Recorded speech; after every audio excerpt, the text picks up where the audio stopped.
Good morning friends, welcome to shorthand helpline. Shorthand helpline में आप सभी का स्वागत है।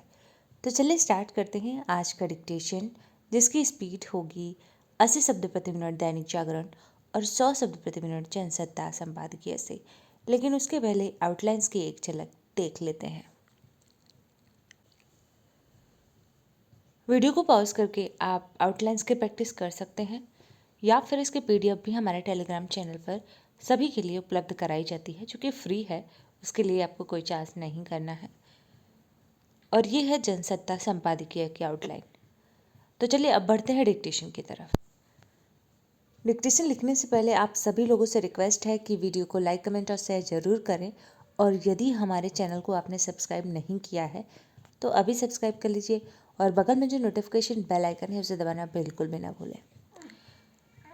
80 शब्द प्रति मिनट डिक्टेशन स्टार्ट होगा 3 सेकेंड बाद। स्टार्ट। खालिस्तान समर्थक अतिवादी नेता अमृतपाल सिंह के साथियों पर पंजाब पुलिस ने जो कार्रवाई की वह आवश्यक थी। कायदे से यह कार्रवाई बहुत पहले और विशेष रूप से तभी हो जानी चाहिए थी जब अमृतपाल सिंह और उसके साथियों ने हथियारों के बल पर अजनाला थाने में धावा बोला था। यह कानून के शासन को खुली चुनौती थी।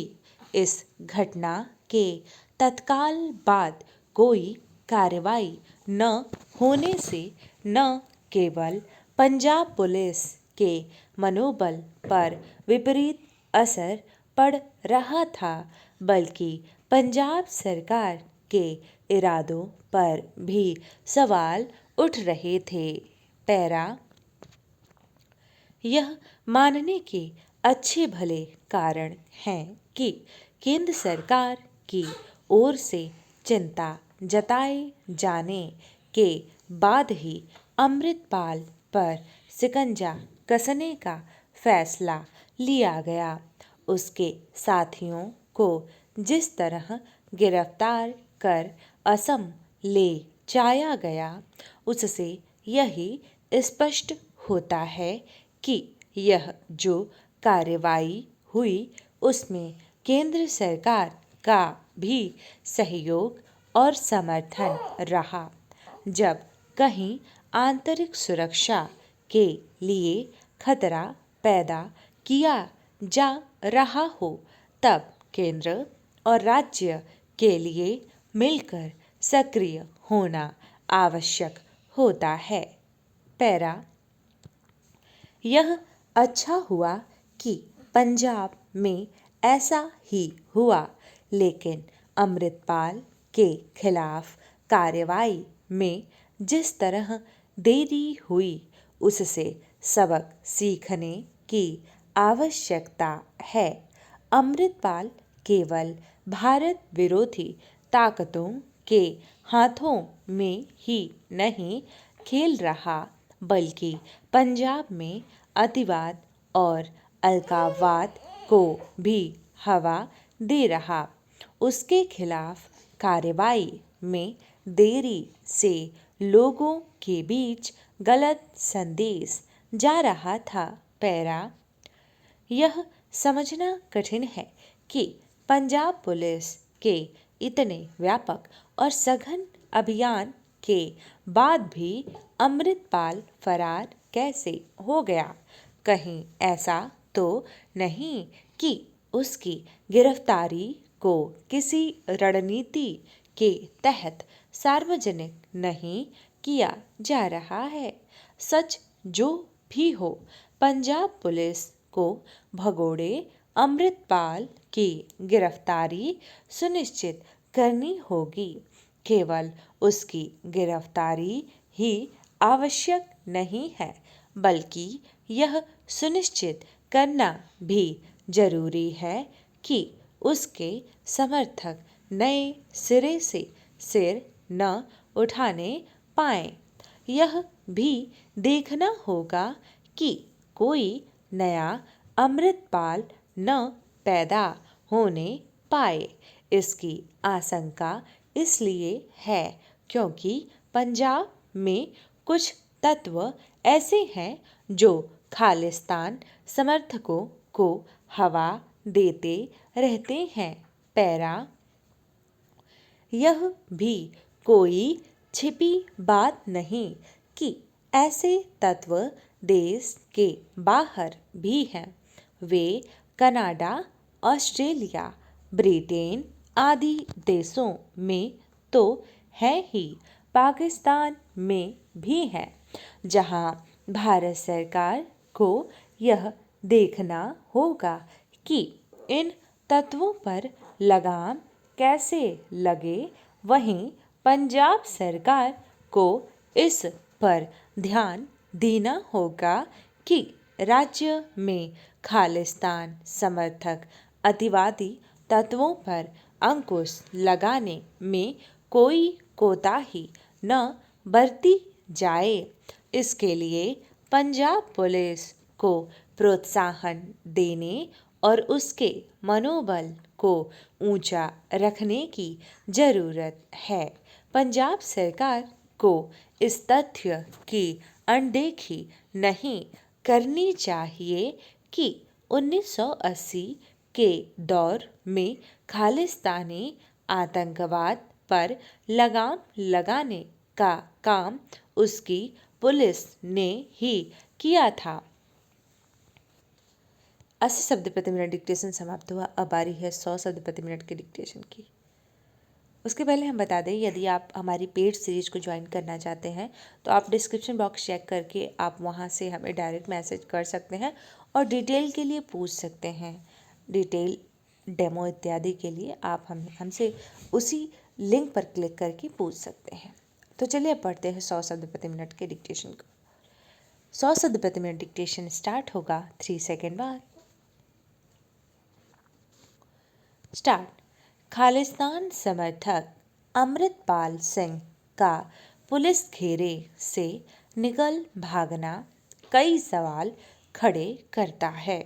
पुलिस ने उसे पकड़ने का बहुत चुस्त बंदोबस्त कर रखा था। उसमें वह उसके पास तक पहुंचने में कामयाब भी रही। अमृतपाल के कुछ सहयोगी तो पकड़े गए मगर वह खुद फरार होने में कामयाब हो गया। बताया जा रहा है कि जब पुलिस उस तक पहुंचने ही वाली थी कि वह अपनी गाड़ी से निकलकर दूसरी गाड़ी में बैठा और पुलिस घेरे से निकल भागा। पैरा, हालांकि पंजाब पुलिस के इस खोज अभियान की तारीफ की जानी चाहिए कि उसमें किसी तरह की हिंसा नहीं हुई और वह अमृतपाल के सहयोगियों को सहज ढंग से पकड़ पाई। मगर इस अभियान में जिस मुख्य व्यक्ति की तलाश थी वह कैसे भाग निकला, इसका जवाब तो उसे देना होगा। अमृतपाल खुलेआम वारिस पंजाब दे नाम का संगठन बनाकर अलग खालिस्तान के लिए लोगों को उकसा रहा था। पैरा, पंजाब में उसके बढ़ते प्रभाव का अंदाजा इससे लगाया जा सकता है कि पिछले महीने जब उसके एक समर्थक को पुलिस ने गिरफ्तार किया तो हथियारों से लैस बड़ी संख्या में उसके समर्थकों ने अजनाला थाने पर हमला कर दिया और उस गिरफ्तार व्यक्ति को बाहर निकाल लिया।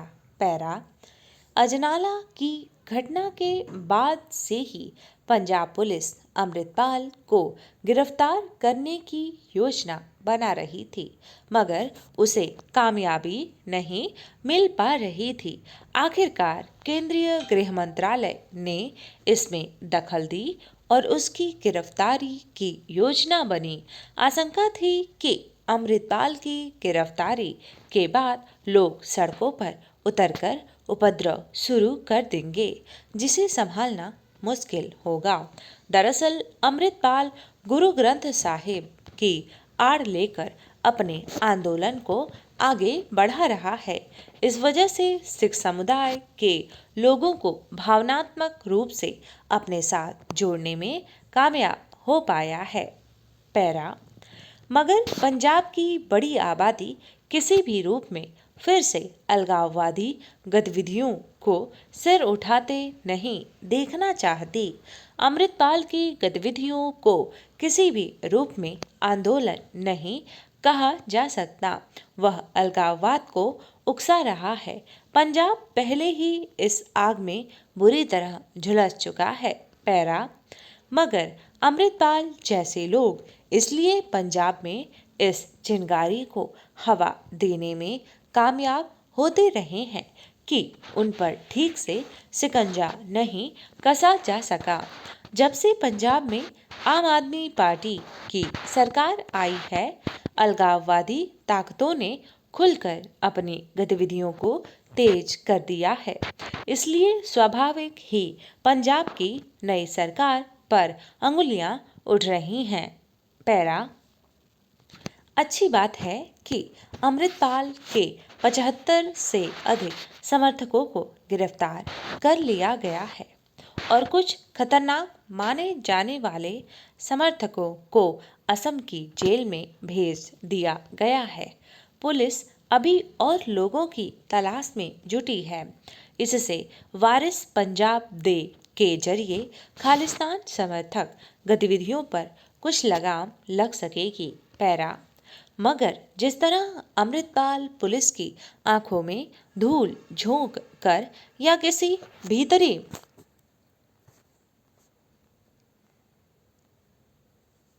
आदमी की मदद से निकल भागने में कामयाब हुआ है, उससे पंजाब पुलिस की मुस्तैदी और खालिस्तान समर्थकों पर शिकंजा कसने के इरादे पर सवाल बना रहेगा। आम आदमी पार्टी पर खालिस्तान समर्थकों के प्रति हमदर्दी रखने के आरोप लगते रहे हैं। यह आरोप विधानसभा चुनाव के समय ही लग गया था। ऐसे में अगर अमृतपाल जैसे लोगों की गिरफ्तारी में किसी तरह की चूक होती है तो सवाल उस पर भी उठेंगे ही।